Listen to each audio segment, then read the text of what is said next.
The bird song this morning is just absolutely incredible, and that's exactly why I'm here. As soon as I arrived, there's a sedge warbler singing its heart out, flying between trees and bushes. Sedge warbler's really going for it. So I've got to decide on the best place to be.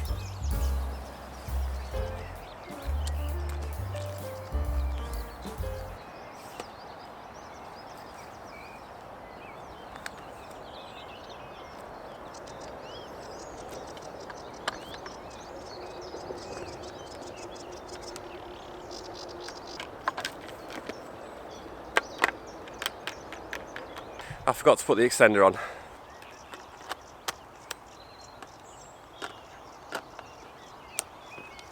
I haven't actually got my tripod level. I haven't done that yet, but I will, because it's kind of important to try and get it level.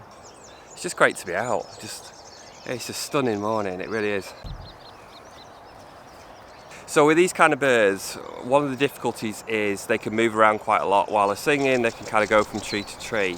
So what you really need to do is just spend some time watching, and you can do this when you're not photographing, which I think is a good idea, to learn, and just see if there's any particular trees that they're favouring, and you might even find, if the bird keeps returning to the same tree, that it's even got a specific branch. So if you watch enough, hopefully you'll start to see one or two trees or bushes where the bird keeps going, and you may even find a bit of a pattern.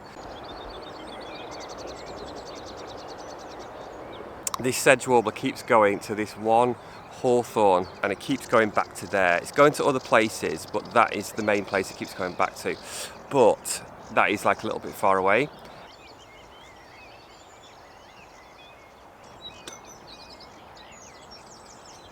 Oh! That was the whitethroat. You probably heard it, hopefully, although it's kind of behind the camera. I heard the whitethroat. It flew up and then dropped down into the same tree as the sedge warbler. A bit of perseverance. I might get some shots here.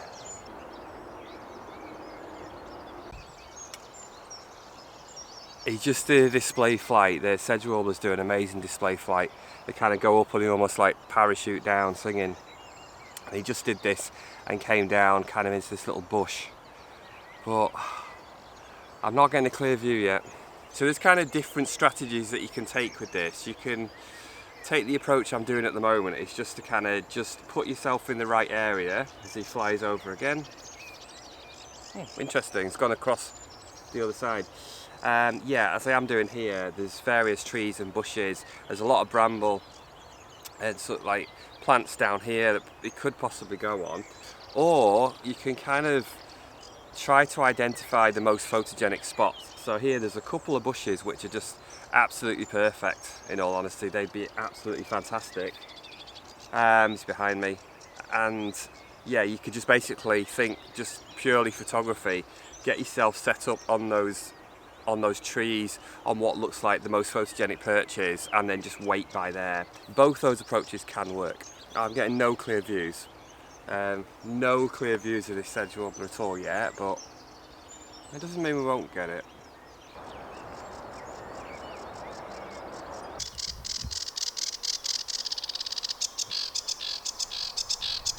Patience paid off there a little bit. I finally got an opportunity, which is my first opportunity, which is actually in one of these bushes I was talking about, which is directly in front of me, and it landed in the bottom, as they often do, and then it worked its way up, and it was reasonably clear for a couple of seconds, but it just shows you, if you wait, if you put in a bit of time, it hadn't been on there the entire time I've been here, but it's just gone on there now. So with a little bit of patience, hopefully it will go on a more photogenic perch.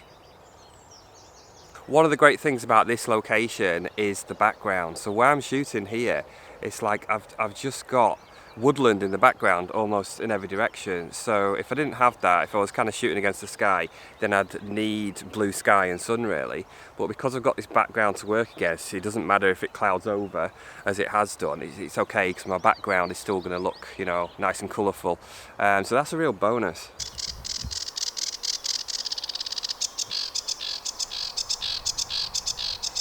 Okay, that was a little better. Went in a better place. I actually got a clear view briefly. What I'm going to do is just give you a little tip now if you're photographing songbirds, warblers like this. So I've just taken a picture then in this bush in front of me, and I want to see exactly where he's perched. So this is really useful when you get a shot, because then you know exactly where the bird was perched when it was singing. So I'm going to have a look and see if I can ID the exact branch that it was on.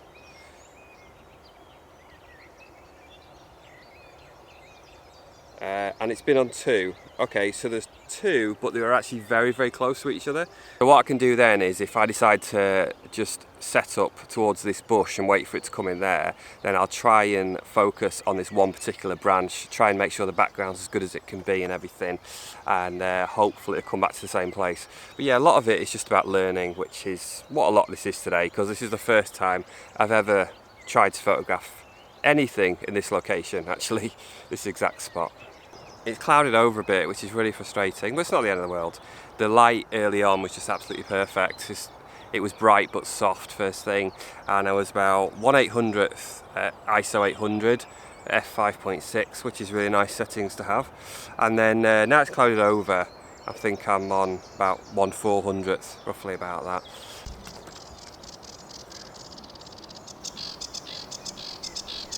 He's in this bush, he's at the bottom of this bush, he's creeping up.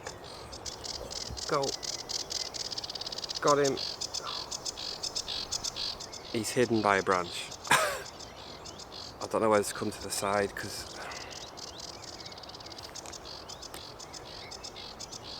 so that was really interesting, because it went back to the same place, almost to exactly the same branch, maybe slightly different, and that just shows you they'll often go back to the same spot. And again, what we're going to do is try and ID that branch. So I'm going to have a look again and see so I can figure out exactly. I think I know. Yeah, I know exactly what branch he was on. He's back in the bush again. Oh, this is getting good. He's spending more time in my photo bush now, which is always good. So when they come into the bush or the tree, they'll sometimes work their way up. So they'll go in low and then they'll work their way up higher. So you need to be ready. Has he moved? Is he back in this bush somewhere?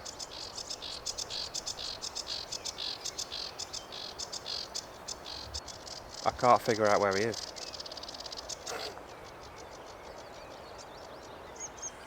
So the black cap.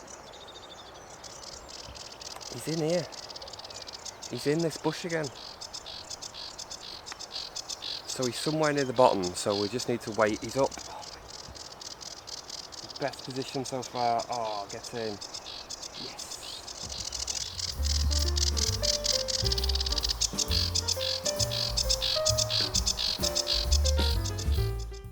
So this is the fluid head that I'm using today, Manfrotto. Not particularly expensive. I've had it for a good few years and it does a really good job, you know, particularly for the heavy kit. Now what I would say, it's a good idea I think to try and tighten that up, or if it's a gimbal, to try and get the right amount of tension depending on what you're photographing. So if you're photographing birds in flight, you probably want it looser for more freedom of movement. But today I'm just expecting to do, you know, static perching birds basically. So what I like to do is kind of tighten it up both for the panning and for the tilting. I like it loose enough that I can get onto a bird quickly, because sometimes you don't have much time. It may change position, you have a couple of seconds. So I want to be able to get on the bird fast enough, but I also want it tight enough that it's going to feel nice and stable when I'm actually shooting. So I'll try and sort of find that happy medium. Now one thing you might be wondering about is the focus. What kind of focus am I choosing here? And a very specific option here. I'm not going to choose anything else. I'm actually using a spot focus. I could maybe just use a single square, but I'm using the spot focus, and that's because the nature of this, with sedge warblers and other warblers as well, is just in that environment when they're in the trees, behind branches and foliage, especially if they're anywhere like near bramble and lower down, you're just going to get so much stuff in the way that it can be really hard for the camera to focus, even if it's like a really advanced camera with an amazing autofocus system. So I've instantly switched to a small spot focus even before I started shooting, because I knew that's what I wanted. Wow, well that was rather fascinating. That all got very exciting there for a few seconds because the Sedge Warbler came in to this little bush a little bit closer, and then another bird flew in, which I thought was a whitethroat, and it was a blackcap. And I've been listening to blackcaps lately. I just love the song. It's probably one of my favourite bird songs, and I couldn't believe it because it was just right there, and I quickly got my finger on the trigger and managed to grab a couple of shots. But yeah, male blackcap just randomly perched in this bush.